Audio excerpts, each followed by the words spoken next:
নমস্কাৰ বন্ধু বান্ধৱীসকল, মোৰ ভিডিঅ'লৈ আপোনালোকক স্বাগতম জনাইছোঁ। এয়া মই ৰাতিপুৱাৰ সময়ত মই ব্ৰেকফাষ্ট বনাই আছোঁ, ৰুটি বনাইছোঁ। এয়া ভাজিৰ কাৰণে মই ফ্ৰেঞ্চবিন, পটল আৰু আলু কাটি লৈছোঁ। এয়া পিঁয়াজ দিছোঁ।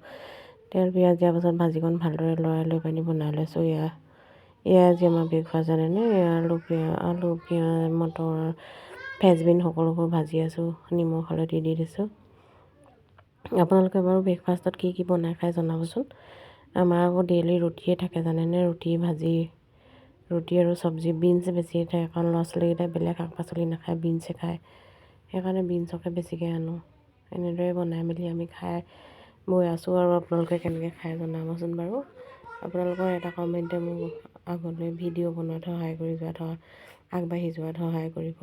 মই কথাও ভালকৈ ক'ব নাজানো, মোৰ কথাবোৰ শুনি আপোনালোকে নাহাঁহিব। ভাজিও কেনেকৈ বনাইছোঁ চাবচোন বাৰু।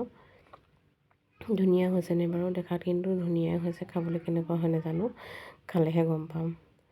আৰু আপোনালোকৰ যদি এনেকুৱা ব্ৰেকফাষ্ট খাবলৈ মন যায়, মোৰ চেনেলটো চাই বনাই খাব পাৰিব। ধন্যবাদ।